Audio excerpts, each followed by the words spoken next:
공정한 시각, 따뜻한 관찰. YTN 해직 기자 노종면의 뉴스바. 이제는 초대석으로 함께합니다.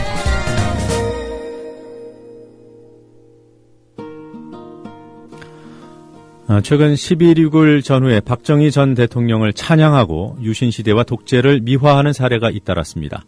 최근 몇 년 사이 꾸준히 이어지던 시도가 박근혜 대통령 집권 첫 해 12.6을 계기로 노골화됐다는 표현이 더 정확할 것 같습니다. 박정희 찬양과 유신 독재 미화는 겉으로만 드러난 양상이고 본질은 박근혜 정부의 국정 운영 양태에 있다고 보는 것이 어쩌면 더더욱 더 정확할 것 같습니다. 우리가 살고 있는 2013년은 어떤 시대로 기록될까요? 사회학자인 김동춘 성공회대 교수 전화 연결돼 있습니다. 교수님 안녕하세요. 예, 안녕하십니까. 예, 제가 청취자 여러분들께 던졌던 질문이기도 한데요. 2013년 어떤 시대로 기록되겠습니까? 글쎄요, 어쨌든 민주화 이후에 새롭게 나타난 일종의 역사적 퇴행 혹은 반동의 시기로 기억되지 않을까 이렇게 생각이 됩니다. 네. 예. 최근 있었던 한 토론회에서 그 교수님께서 구조적인 파시즘에 대해서 언급을 하셨더군요. 예. 예, 일반적으로 저희가 사용하는 파시즘과 구조적인 파시즘은 어떻게 구별이 됩니까?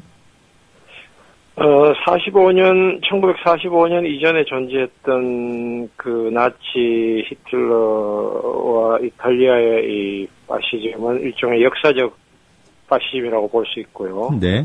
특정한 시기에 특정한 국가에서 존재했던. 그리고 45년 이후에 냉전 체제가 형성되면서 나타난 이 겉으로는 자유민주주의 체제를 유지하지만 내용적으로는 사실상 파시스트적인 방식이 그 속에 이렇게 잠복해 있는. 네. 이런 체제를 요한 갈퉁이 구조적 파시즘이라고 불렀는데, 저도 한국의 어떤 정치 체제, 특히 유신 체제와 그 다음에 그 이후 민주화 이후에 이명박 정부 오는 날의 현상들을 구조적 파시즘으로 볼 수 있지 않을까 이런 생각을 이제 제시를 했죠. 그러나 이제 그건 파시즘이다라고 단정을 한 건 아니고 일종의 구조적 파시즘이라고 하는 것은 일종의 극단적인 반공주의와 공안 통치, 전체적인 민주주의가 크게 흔들리는 이런 체제를 말하는 것이니까요. 그러니까 네. 전쟁 상황에서 자유민주주의가 크게 위협받는 이런 상황을 이야기를 하는 거니까요. 네. 제가 그렇게 한번 불러봤습니다. 네. 좀 우리 청취자들께서 이해하기 좀 쉬운 그런 알만한 사례가 있습니까? 이거 구조적 파시즘이라고 적용할 만한 그런 사례들이요? 갈퉁 이야기한 것은 주로 9.11 이후에 미국을 두고 한 말입니다. 아, 네. 예, 9.11 이후에 미국이 겉으로는 민주주의를 표방했지만 실질적으로는 전 국민을 일종의 테러 의심 세력들을 색출을 하고 사찰을 하고 이런 식의 일종의 공안몰이를 하는 이런 상황들을 이제 지칭을 했는데요. 한국 같은 경우도 미국과 굉장히 유사하게 헌법이 존재하지만 실질적으로는 국가보안법이 헌법 위에 있죠. 그러니까 헌법을 위반해도 그게 빨갱이 사냥을 하는 명분 하에서는 용인이 되는 이런 거니까요. 이제 그런 식의 일종의 일종의 반사회주의, 반공, 극우 체제 이런 경우를 이렇게 볼 수 있잖아 싶어요. 옛날에 과거에 이제 프랑코 체제라든지, 예. 그다음에 칠레 피노체트 체제라든지, 한국의 박정희 유신 체제 이런 경우가 전형적인 일종의 구조적 파시즘이라고 볼 수 있지 않나 생각합니다. 지금 박근혜 정부에서도 이러한 구조적 파시즘의 그런 뭐라고 할까요? 그렇게 볼만한 그런 요소들이 드러나고 있다고 보시는 건지요? 일단은 이제 징후들이 드러나고 있죠. 이거는 하나의 이런 경향으로 정착될 것이다라고는 말할 수 없고요. 네. 그리고 또 박근혜 정부가 그를 애초부터 기획했다고 생각하지는 않습니다. 어쨌든 네. 국정원 문제가 불거지면서 여기에 대해서 방어를 하는 과정에서 공세를 펴는 거죠. 방어적 공세인데요. 그 과정에서 나타나는 현상이 예를 들면은 정당 즉 여당과 국가가 거의 일치되고 있습니다. 그러니까 여당이 독자적인 그 정당으로서의 모습을 보여주지 못하고 있고요. 네. 또 하나는 이 국가 기구 내에서도 국가 안의 국가 혹은 국가 위의 국가라고 하는 수사기관이 정치를 좌우하고 있는 그런 현상들이 과거에 어떤 이 파시즘에서 전형적으로 나타났던 모습들이 있고요. 그 다음에 언론이 실질적인 그 비판적 기능을 거의 상실하고 있는 것이 있고요. 네. 그 다음에 이 당이 국가를 하나의 도구화하고 있는 일종의 대통령이 국가를 도구화하고 있는 이런 측면이 있습니다. 총 국가기관이 거의 지난 대선에 거의 지금 중요 국가기관이 개입을 한 사실들이 밝혀졌는데 이런 절차적 민주주의가 심각하게 위배되고 있는 현상들이 일종의 그 박근혜 정부에서 나타나고 있는 그런 구조적 파시즘의 한 징후라고 할까요? 네. 그리고 이제 박노자 선생이 이야기했듯이 일종의 박근혜 대통령의 통치 스타일 자체가 파시스트적인 요소가 있죠. 그러니까, 공무원들이나 국가기관 종사자들에게 일방적인 복종을 요구하고, 거기에 대해서 방위를 든 사람을 가차없이 처벌하는 이런 방식도 파시스트적인 방식 맞죠. 네, 알겠습니다. 네. 자, 이번 11.6을 계기로 해서 나온 이른바 박정희 찬양 발언들, 또 유신시대 찬양 발언들, 보도를 통해서 접하셨을 텐데요. 이게 단순히 현직 대통령의 아버지이기 때문에 이런 발언들이 쏟아져 나오는 건가요? 그걸 무시할 수 없겠죠. 그러니까 정치적으로 어쨌든 공개적으로 이제 유신헌법을 찬양할 수는 없지만 그동안에 여러 가지 법원에서의 어쨌든 긴급조치의 위헌 판결이라든지 이런 조치들이 나왔기 때문에 공개적으로 말할 수는 없지만 사실상 이 정치적 분위기가 유신을 굉장히 긍정적이고 찬양한 것을 격려하거나 그런 것을 이제 칭찬받는 분위기가 됐다라고 하는 그런 여러 가지 어떤 현실 인식 때문에 네.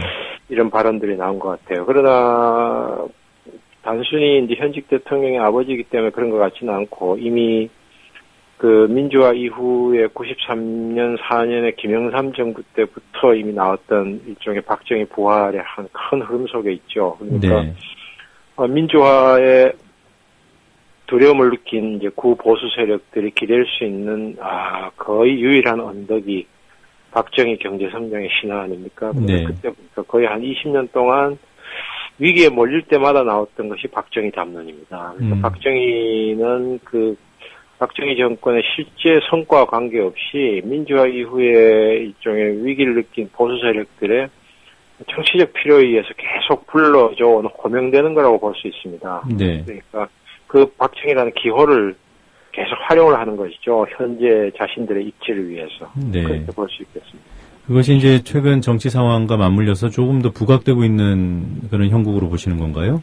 그렇죠. 이제 박정희, 물론 지금은 박정희에 대한 찬양을 넘어서 이제 이승만까지 연결되고 실제는 일제시대까지 지금 아주 대담하게 나오는 수준이긴 합니다만. 네. 어쨌든 박정희의 신화가 살아나게 되면 그동안 이 민주화의 어떤 정당성이 크게 위축될 수 있고 또 성장 담론이라든지 복지 담론의 성장 담론에 압도당하는 이런 식의 정치적 여러 가지 포석 효과도 있는 것이죠. 예. 이런 배경에 보수 세력의 의지가 있다고 말씀하셨는데요. 일반인들 입장에서 보면은 박정희에 대한 신화, 향수 이런 것들이 실질적으로 존재하는 부분도 있지 않겠습니까? 맞습니다. 예, 스페인에도 프랑코 찬양하는 사람들이 있긴 하죠. 그러나, 어쨌든 우리 사회에서 60, 70년대라고 하는 것이 가장 급격히 변동하는 시기였고, 실질적으로 상당수의 당시 극빈층에 있던 사람들이 중산층으로 올라갈 수 있었던 것도 사실이고, 계층 상승이 활발하게 일어났던 시기인 것은 맞죠. 그러니까, 그 시대에 대해서 힘들었지만 좋은 기억을 가지고 있는 사람들이 현실적으로 존재하고 있는 것도 부인할 수 없습니다. 네. 그나저나 우리 사회가 독재 정권을 극복해내면서 적어도 독재를 내놓고 미화할 수는 없다고 믿었던 분들이 많았던 것 같은데요. 저도 그렇고요. 조금 전에 교수님께서도 유신헌법을 내놓고 지지할 수는 없는 거 아니냐 이런 말씀하셨는데, 근데 지금 보면 노골적으로 얘기하지 않습니까? 예, 예. 왜 이렇게 된 겁니까? 가장 중요한 이유는 한국에서의 어떤 과거 청산의 미비함 때문이라고 볼 수 있어요. 네. 결국은 독일에서도 사실상 히틀러 체제가 가장 경제 성장이 빨랐던 시기인데 실업 문제가 해결이 됐고 어쩌면 독일 사람들의 입장에서 보면은 독일이 국가 영토를 팽창했던 시기인데 히틀러를 찬양하는 것은 범죄거든요. 네. 법적으로 처벌을 당합니다. 그리고 히틀러의 전쟁 범죄를 예를 들면은 거기에 협조했던 사람들이 사회적으로 처벌, 즉 공직에서 다 배제가 되었고 이런 처벌의 과정이 있었기 때문에 감히 그 선을 넘지를 못하고 있는 것입니다. 속으로는 독일 민족의 위대함을 말하고 싶어도 그게 범죄이기 때문에 안 되는 것인데 한국에서는 이제 식민지에 부역했던 파시즘에 부역했던 사람들이라든지 제1공화국의 이승만 정권 때 4.19 당시에 국민들을 학살을 했던 그 범죄자들이라든지 박정희 정권 하에서 수많은 사람들을 고문하고 간첩 조작했던 범죄자들이죠, 그 사람들이. 네. 그 범죄자들이 처벌을 한 번도 당한 적이 없어요. 그러니까 결국은 이런 명백하게 헌법을 유린한 이런 사람들이라든지 이런 사람들이 처벌당하지 않았기 때문에 결국은 이런 일이 다시 반복되는 거라고 생각이 돼요. 그리고 네. 또 여전히 또 국가보안법이 존재하기 때문에 그걸 기둥으로 삼아서 이렇게 한 측면도 있고요. 그래서 여러 가지가 다 있는데 물론 뭐 사회적인 의식도 있지만 중요한 것은 이런 법적인 제재라고 할까 이런 처벌이 제대로 이루어지지 않음으로써 나타난 현상이라고 생각이 됩니다. 네. 현역 의원, 여당 의원인데요. 심학봉 의원 같은 경우에는 이번 추도식에서 아버지 대통령 각하, 아버지 이런 표현까지 썼어요. 예. 북한을, 우리가 흔히 북한의 정치를 비판하면서 어버이 수령, 어떻게 그런 말을 할 수 있냐, 시대착오적이다 이런 얘기를 하는데, 이 두 부분이 일맥상통하는 부분이 있나요? 예, 글쎄요, 이제 79년에 박정희 대통령이 사망했을 때 장례식을 기억하시는 분들은 아마 많을 텐데요. 저도 그때 이 장면이 기억이 나는데, 94년에 김일성 사망 때 하고 비슷했습니다. 당시에 많은 분들이 거기에 이제 곡을 하고, 이제 통곡을 하고 있죠. 거의 민주화가 됐다고 하지만, 왕조 시대 정치관을 가진 사람들이 적어도 우리 사회에서 60대, 네. 이상의 사람들이 우리 사회에 아직도 여전히 살고 있고요. 그리고 이런 가족 가치와 국가라고 하는 것을 혼동하는 이런 전통적 세계관과 이 가치관을 가진 사람들 우리 사회에 여전히 있죠. 60대, 네. 적어도 60대 이상의 사람들은 상당수가 그렇습니다. 그러니까 북한에서의 어떤 세습 체제와 마찬가지로 남한에서도 이 대형 교회라든지 재벌이라든지 이런 힘 있는 기관에서 세습이 이루어지는 것에 대해서 사람들이 그게 뭐가 문제냐 이런 식의 생각을 가지고 있는 것도 사실이죠. 그러니까 이런 식의 발언이 나타나는 것도 뭐 전혀 물론 그렇게 해서는 안 되는 거지만 예. 좀 우리 사회에서는 있을 수 있는 그런 현상이 아닌가 생각합니다. 그러니까 박정희 전 대통령을 아버지라고 부르는 것이나 북한에서 김일성 예. 어버이 수령이라고 하는 거나 본질은 예, 비슷하다 예, 이렇게 보시는 건가요? 예. 그렇죠. 남북한 체제가 결국은 이게 분단 체제라고 하는 것이 양쪽의 말하자면 체제 유지를 위한 세력들이 결국은 기댈 수 있는 마지막 언덕이 가족 아니겠습니까? 네. 자기 기득권을 유지할 수 있는 것이. 그런 점에서 본다면, 남북한이 그런 동시에 비슷한 모습들을 보여주고 있는 것이죠. 네. 기독교계에서요, 우상숭배 논란이 불보듯 뻔한데도 불구하고 영정까지 예배당에 걸고 추모 예배라는 것을 하지 않았습니까? 예. 예. 그리고 또 불국사 영국대제에 또 박정희 전 대통령 영정에 걸리고요. 예. 이런 현상들은 조금 더 특별한 어떤 이유가 있는 거라고 보시는지요? 글쎄요, 몇 군데 교회는 아니라고 부인하는 것도 봤습니다만은 제가 일종의 경상도 사람들이나 우리 사회에서 좀 보수적인 사람들에게 박정희가 사실은 약간의 민간 신앙화된 측면도 있었어요. 예. 그러니까 이 신앙의 대상으로 이렇게 간주를 하고 했던 사람들이 이것이 겉으로 드러난 것이라고 생각이 돼요.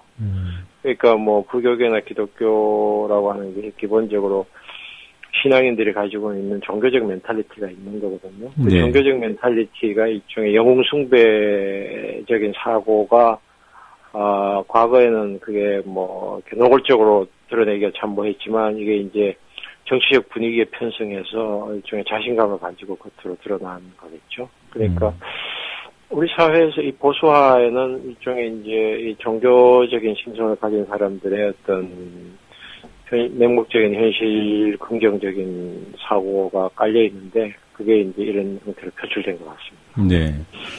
앞서 말씀하신 구조적 파시즘 이런 징후가 나타나고 있는 권력 통치 기간에 새마을운동 같은 그런 캠페인은 어떤 역할을 하는지요? 새마을운동이 이제 한국이 말하자면 이제 이 우리가 가지고 있는 과거의 기억들이 있는데 그 기억 중에서 말하자면 국제적으로 조금 한국이 인정받을 수 있는 그런 기억과 경험 중에 대표적인 것이 이제 새마을운동이라고 생각이 되고, 네. 새마을운동에 대한 평가는 여러 가지가 있지만 이제 국가의 동원에 의해서 만들어진 것이라는 이제 부정적인 평가도 있는가 하면 한편으로는 당시에 농민들 우리 사회에서 억압받고 이제 힘든 농민들을 그래도 사회적인 주체로 참여시켰다라고 하는 이런 식의 긍정적인 평가도 있거든요. 네. 그런 부분이 있기 때문에 새마을운동의 그 캠페인을 통해서 어쨌든 국민적인 통합과 어쨌든 동의를 창출하려고 하는 그런 정치적인 의도 그런 것이 거기에 어느 정도 기입되어 있는 것 같습니다. 그렇게 함으로써 새마을운동이라는 게 당시에 농촌에서는 일어난 게 아니고 공장 새마을운동뿐만 아니라 전국적으로 다 모든 조직에 다 있었거든요. 네. 그러니까 그 조직 내에서의 어떤 뭐 반대 세력이라든지 혹은 노조라든지 이런 부분들을 제압을 하고 어쨌든 이 위로부터의 어떤 구성원들에 대한 통일된 목소리와 통일된 어떤 일치된 동원을 가능하게 하는 가장 좋은 모델이 새마을운동이죠. 그러니까 그런 걸 통해서 다시 한번 우리가 한번 뛰어보자. 뭐 이런 식의 이제 국민적인 동원의 효과를 한번 의도한 게 아닌가 이렇게 생각이 됩니다. 네. 그 교수님께서 앞서도 잠깐 지나가면서 말씀하셨는데요. 그 권위에 대한 절대 복종이야말로 잔혹행위의 가장 중요한 원칙이다. 이런 지적들을 전에 하셨죠. 예. 예. 박근혜 정부에서도 그 잔혹행위의 원천이라 할 수 있는 절대 복종이 이루어지고 있다고 보십니까? 제가 봐서는 이명박 정부보다가 더 아마 심해진 것 같은데요. 특히 공무원 사회에서는 지금 거의 과거 군사정권 시절과 유사하게 지금 최근에 뭐 문화관광부도 그렇고 공무원들의 하는 행태를 보면은 네. 과거에 어쨌든 명령 리더도 그러니까 상관에게 절대 복종하고 밑에 있는 국민들에게 군림하는 이런 식의 관료 체제가 부활하는 느낌이 있습니다. 그래서 이 잔혹행위라는 게 꼭 무슨 사람의 물리적인 무슨 학살이나 고문을 가하는 그런 것만 의미하는 것이 아니라 예. 조금 더 넓게 해석을 하면은 어쨌든 이 관료 조직이라고 하는 것이 일사불란하게 움직이는 것이 물론 그 조직의 중요한 그 생명인 것은 맞죠. 맞는데 근데 그것이 잘못된 명령에까지 그게 일사불란하게 움직이면은 그때는 흉기가 되죠.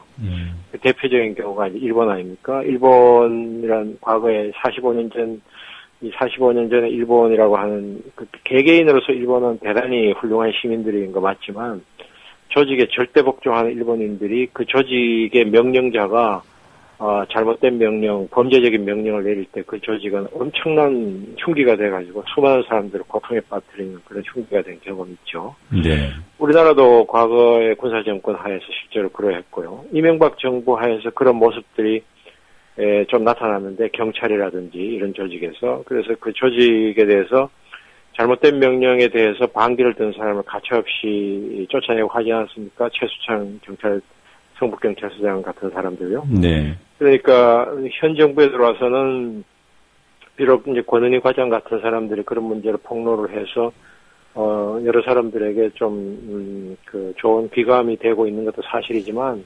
99.9%의 경찰들과 국정원 요원들은 자기들이 실질적으로 이렇게 해서는 안 된다는 걸 어느 정도 알고 있음에도 불구하고 그런 명령을 그대로 집행을 했고 지금도 거기에 대해서 어쨌든 양심선언이나 이런 걸 하지 않지 않습니까? 예. 그런 건 결국은 이 공무원들이 위에 명령에 대해서 그 명령은 법에 의거하지 않은 어쨌든 잘못된 집행의 명령을 수행했을 경우에 국민들은 피해자가 되는 것이죠. 꼭 여기 뭐 잔혹한 피해자가 아니라고 하더라도 온 국민이 피해자가 되는 일이 발생하죠. 그래서 네.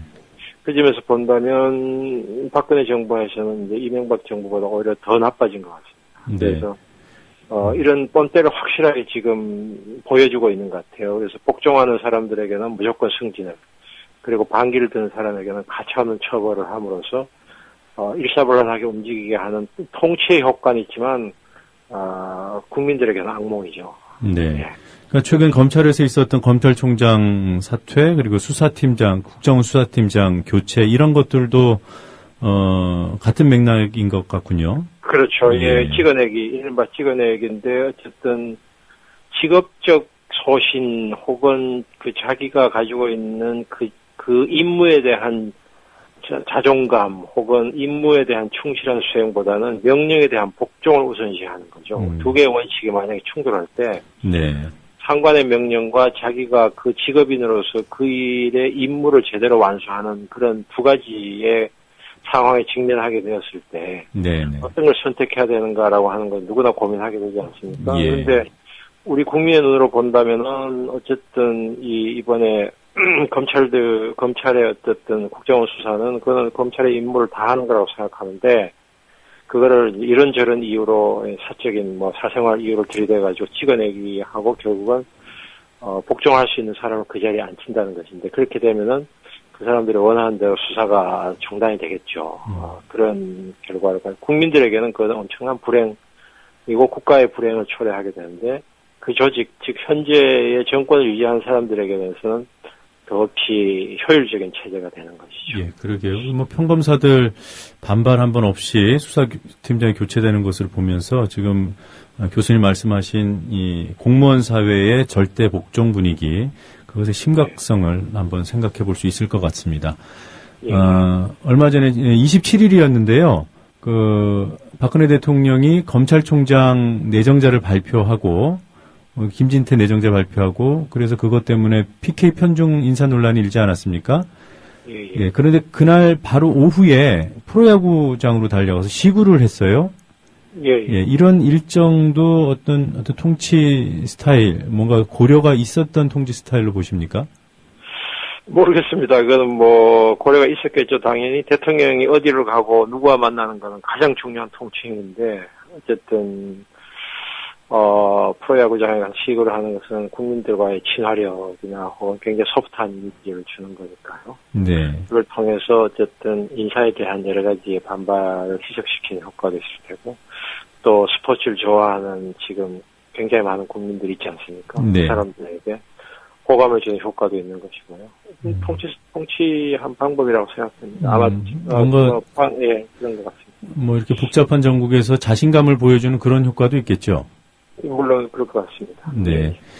자, 끝으로 간단하게 한 가지만 답변을 좀 부탁드리겠습니다. 총체적으로 볼 때요. 예. 박근혜 대통령은 아버지, 그 박정희 전 대통령 시대를 좀 극복을 할까요? 아니면 그 수준에 머물겠습니까? 문제는 이제 지금이 유신시대와 같은 그런 식의 경제, 정치, 국제정치 상황이 아니라는 거죠. 네. 그러니까, 박정희의 성장은 박정희 개인의 리더십이라기보다는 사실은, 미국의 작품이죠. 미국과 일본의 기본적으로 이제, 박정희 밀어주기와 한국 물건 사주기의 결과인데, 지금은 그런 식의 어떤 세계 경제가 작동하지 않죠. 그리고 그런 식의 성장이 일어날 수도 없는 상황이니까. 그러니까 그런 방식으로 답습이 불행히 더 안 되죠. 우리가 국제정치적인 상황이나 국제경제적인 상황이나 한국의 발전 단계가 더 이상 그런 리더십의 시기는 지났죠. 네. 옛날 흘러간 가요죠, 사실상. 그래서 그게 안타까운 점입니다. 예. 자, 오늘 이런 아침 시간에 좋은 말씀 들려주셔서 고맙습니다. 예, 고맙습니다. 네, 지금까지 성공회대 김동춘 교수였습니다.